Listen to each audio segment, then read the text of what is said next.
علم نور ہے عشق کے بول، زبان و بیان تعارف قرآن، تحریر کیجئے سفر ہے مگر اکیلے۔ شروع کرتے ہیں پہلا راؤنڈ جس کا نام ہے علم نور ہے۔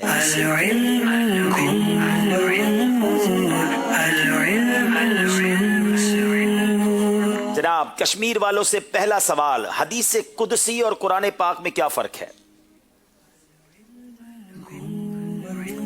یاد رہے 25 سیکنڈ ہے جواب دینے کے لیے۔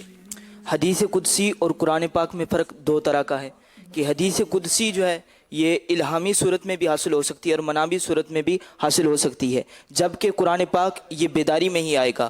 اور حدیث قدسی اور قرآن پاک میں ایک اور فرق یہ بھی ہے کہ حدیث قدسی جو ہے وہ اس کا مضمون رب تعالیٰ کا ہے اور الفاظ نبی کریم صلی اللہ تعالیٰ علیہ وآلہ وسلم کے، اور قرآن پاک جو ہے اس میں الفاظ بھی رب تعالیٰ کے اور مضمون بھی رب تعالیٰ کا ہے۔ بات ہے، کیا خوبصورت بات ہے، شاید بہت سارے ناظرین کو آج پہلی بار معلوم ہوگا۔ میرات المناجی کے حوالے سے خوبصورت بات ہے کہ حدیث قدسی اور وحی میں یعنی قرآن پاک میں کیا فرق ہے۔ حدیث قدسی خواب میں بھی ہو سکتی ہے، الہام میں بھی حاصل ہو سکتی ہے، مگر قرآن جب نازل ہوتا ہے وہ بیداری ہی میں آیا، اور اسی طرح قرآن میں لفظ بھی رب کے ہیں، مضمون بھی وہیں سے آیا، رب ہی کا ہے۔ حدیث قدسی میں مضمون رب کا ہے، الفاظ نبی پاک کے ہیں۔ جواب درست دے دیا ہے۔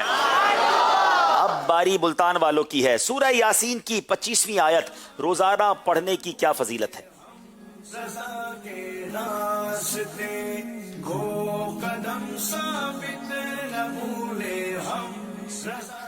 نبی کریم صلی اللہ تعالیٰ علیہ وآلہ وسلم نے ارشاد فرمایا کہ جو شخص سورہ یاسین کی 25ویں آیت کی تلاوت کرے گا اس کے لیے قبر کے سوالوں کے اندر آسانی کر دی جائے گی۔ جناب یہ حدیث پاک نہیں ہے، یہ قول کہہ سکتے ہیں، یہ سوال کا جواب ہے، مگر یہ حدیث پاک نہیں ہے۔ جو روزانہ سورہ یاسین کی 25ویں آیت پڑھے گا اس کے سوالات قبر میں آسانی ہوگی۔ اب تو دلچسپی بڑھ گئی ہے، میں چاہوں گا کہ ہماری ٹیم وہ 25ویں آیت اگر آپ کو پتا ہے تو بتا دیں، ورنہ وہ ڈھونڈ دیں تاکہ آج ہم اس کو سن بھی لیں، میں بھی ریپیٹ کر دوں گا اور ناظرین بھی انشاءاللہ۔ تو جناب جواب آپ کا درست مان رہے ہیں۔ یاد رہے جو حدیث پاک ہے اسی کو حدیث کہا جائے، اور حدیث بیان کرتے وقت بھی یہ کہہ دیا جائے کہ یہ حدیث پاک کا مضمون ہے۔ بعض اوقات ہمارے الفاظ بھی آگے پیچھے ہو جاتے ہیں۔ ڈکیال کے اسلام سے سوال ہے، حضرت عیسیٰ علیہ السلام اپنے حواریوں کو کیا فرمایا کرتے کہ لوگ ان حواریوں کو نہ پہچان سکیں کہ وہ روزے دار ہیں؟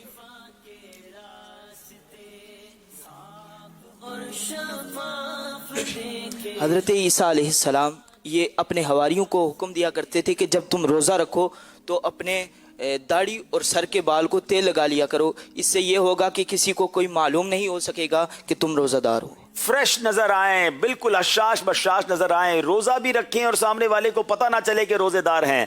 یہاں تو معاملہ الٹ ہوتا ہے جناب، کسی بھی طرح اپنی نیکی بتانے کی کوشش ہوتی ہے۔ اللہ والوں کا یہ انداز ہوا کرتا کہ عبادت کرتے، ریاضت کرتے، مگر کسی کو بتاتے بھی نہیں تھے۔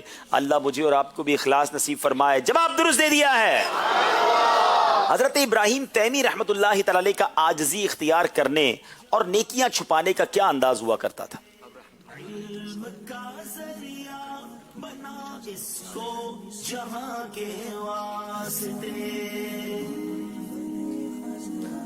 آپ رحمۃ اللہ تعالیٰ ایسا لباس پہن کر نکلتے، آپ کے اہل خانہ اور احباب کے علاوہ آپ کو کوئی نہیں جانتا تھا، اور آپ فرمایا کرتے کہ نیکیوں کو بھی اسی طرح چھپا کر رکھنا چاہیے، جیسے بندہ اپنے گناہوں کو چھپا کر رکھتا۔ جی آپ ایسا لباس پہنتے کہ ان کے احباب کے سوا، جاننے والوں کے سوا کوئی نہیں پہچان سکتا تھا کہ آپ عالم دین ہیں۔ بڑا سادہ لباس، اور پھر فرماتے مخلص وہ ہے جو اپنی نیکیوں کو ایسا چھپائے جیسا برائیوں کو چھپاتا ہے۔ ناظرین سوچئے نا، اپنی برائیاں تو کوئی کسی کو نہیں بتاتا، ہو بھی جائے تو بتانا بھی نہیں چاہیے، لیکن بتاتے بھی نہیں ہیں، مگر نیکیاں کیوں ڈھونڈ ڈھونڈ کے بتانے کا جی چاہتا ہے۔ اللہ اخلاص کی نعمت عطا فرمائے۔ جواب درست دے دیا ہے۔ سبحان اللہ۔ قرآن پاک کی 25ویں سورہ یاسین کی 25ویں آیت کی بات ہوئی تھی، تو چلیں وہ آیت انشاءاللہ جو ہے وہ ہم پڑھ لیتے ہیں انشاءاللہ۔ بڑی پیاری آیت ہے قرآن پاک کی، اور سورہ یاسین کی 25ویں آیت انشاءاللہ۔ میں نے سورہ یاسین تو کھول لی ہے اور یہ آ گئی۔ بسم اللہ الرحمن الرحیم، انی آمنت بربکم فاسمعون، یعنی یہ پڑھتے رہنا چاہیے۔ اللہ پاک ہم سب کے ایمان کو سلامت رکھے۔ ویسے پوری سورہ یاسین پڑھنی چاہیے انشاءاللہ۔ 10 قرآن پاک کا ثواب بھی لکھا اس میں، تو कोई यासीन शरीफ पढ़ते रहा करें, और इंशाल्लाह ये भी आयत भी अब इंशाल्लाह इसकी फजीलत दोबारा बयान कर दें ताकि जी मैं दोबारा बयान कर देता हूँ। ये मदनी मुज़ाकरे में अमीर अहले सुन्नत ने फरमाया था, मैं आयत भी पढ़ देता हूँ ताकि इसका शॉर्ट क्लिप बन जाए। इन्नी आमनतु बिरब्बिकुम फस्माऊन, ये कुरान पाक की सूरह यासीन की 25वीं आयत है। जो रोज़ाना सूरह यासीन की 25वीं आयत पढ़ेगा उसके सवालाते कब्र में आसानी होगी। सुभान अल्लाह। चलें इंशाल्लाह मैं भी नियत कर लेता हूँ और नाज़रीन भी नियत कर लें। सल्लु अलल हबीब। नकियाल वालों से सवाल, किन नमाजों में क़ियाम फ़र्ज है? जिस रोशनी में हम जिनके रास्ते फ़राइज़ नमाज में और वितर में और ईदैन में ये क़याम करना ये फ़र्ज़ है। और अगर कोई बिला उज़र सही बैठ कर ये नमाजें पढ़ेगा तो क्या होगा? अगर कोई बिला उज़र अगर कोई सही है बिला उज़र इस तरह कर रहा है तो उसका ये बैठना सही नहीं होगा, उसकी नमाज नहीं होगी। जनाब, फ़र्ज, वितर और ईदैन और सुन्नत फजर आप भूल गए में क़याम फ़र्ज है कि बिला उज़रे सही बैठ कर ये नमाजें पढ़ेगा तो ना होंगी। 4 में से 3 चीज़ें इन्होंने ठीक बता दी हैं। क्या इन्हें पूरे नंबर दिए जाएंगे? जी जनाब, पूरे नंबर दिए जा रहे हैं। कौन सी मस्जिद में नमाज पढ़ने का सवाब उम्रे के बराबर है? मस्जिद हदीस पाक का मफ़हूम है कि मस्जिद कुबा में नमाज पढ़ने का सवाब उम्रे के बराबर है। क्या बात है, मस्जिद कुबा में नमाज पढ़ने का सवाब उम्रे के बराबर है। जवाब दुरुस्त दे दिया है। जनाब, क्या शौहर को बीवी की हर बात पर सब्र करना चाहिए?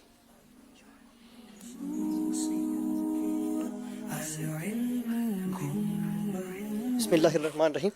शोहर को बीवी की हर बात पे सब्र नहीं करना चाहिए। मिसाल के तौर पे अगर वो गालम गलोच कर रही है, फिल्में ड्रामे गाने बजे इस तरह की या फाशी और यानी में मुब्तला है तो उसको बड़े अच्छे तरीके से उसको समझाना चाहिए, उसकी इस्लाह करनी चाहिए। जी जनाब, अच्छे अंदाज से इस्लाह करनी चाहिए। गुनाहों की आदत है तो समझाना चाहिए। बेहयाई और बुरे कामों पर खामोश नहीं रहा जाता, इस्लाह करनी चाहिए मगर अच्छे अंदाज से। जवाब दुरुस्त दे दिया है। बताइए, औरत से निकाह करते वक्त उसकी कौन सी खूबी देखनी चाहिए? नबी करीम सल्लल्लाहु ताला अलैहि वसल्लम ने इरशाद फरमाया, जिसका मफ़हूम ये है कि औरतों से आम तौर पे 4 वजह से निकाह किया जाता है। हस्ब नसब की वजह से, माल की वजह से, हुस्न की वजह से और दीन की वजह से। लिहाजा तुम दीनदारी की वजह से औरत को तरजीह दो और उससे निकाह करो। जनाब, दीन वाली को तरजीह दो। जवाब दुरुस्त दे दिया है। आखिरी सवाल, सेगमेंट इल्म नूर है का, लुकमान हकीम ने किस नबी अलैहिस्सलाम से इल्म हासिल किया?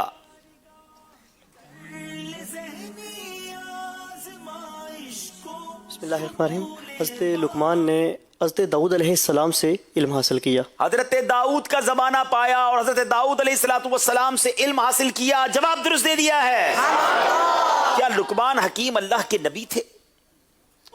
नबी अकरम सल्लल्लाहु ने इरशाद फरमाया कि लुकमान, हदीस पाक का मफ़हूम है कि लुकमान हकीम अल्लाह के नबी नहीं थे, बल्कि वो अल्लाह ताला के बुरगज़ीदा बंदे और कामिल यकीन वाले बंदे थे। वो अल्लाह अज़्ज़ व जल से मोहब्बत करते थे और अल्लाह पाक उनसे मोहब्बत फरमाया करते। अल्लाह ताला से उन्हें मोहब्बत थी और अल्लाह उनसे मोहब्बत फरमाता। जवाब दुरुस्त दे दिया है। जनाब, ये सेगमेंट यहां तो कंप्लीट हुआ, गलती किसी ने नहीं की है। दोनों टीमों की तैयारी मजबूत, 10-10 नंबर हासिल कर लिए हैं। अगले सेगमेंट की तरफ चलेंगे मगर पहले यहां मौजूद इस्लामी भाइयों से एक सवाल हो जाए। जी आतिफ भाई। आज जो इंशाल्लाह सवाल का जवाब देगा उन्हें मकतबतुल मदीना की ये बड़ी प्यारी किताब है, फैज़ान रियाजुस सालिहीन, माशाअल्लाह, हदीस मुबारका की किताब है और इसकी 4 जिल्दें हैं। इसके साथ तर्जमा भी है इसका, और ये मुकम्मल सेट 1495 रुपये का मकतबतुल मदीना से तलब किया जा सकता है। और इंशाल्लाह ये आज उसको तोहफे में देंगे, ये 1 जिल्द जो दुरुस्त जवाब देगा। सवाल ये है कि हज़रत सैयदना इसहाक अलैहिस्सलातु वस्सलाम किन के बेटे थे? हज़रत इसहाक अलैहिस्सलाम किन के बेटे थे?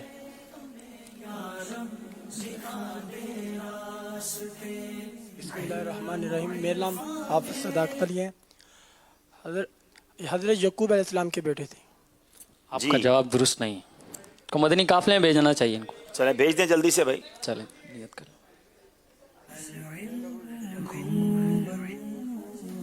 अस्सलाम वालेकुम वरहमतुल्लाहि वबरकातुहू। वालेकुम अस्सलाम वरहमतुल्लाहि वबरकातुहू। हज़रत इसहाक अलैहिस्सलाम हज़रत इब्राहीम अलैहिस्सलाम के बेटे।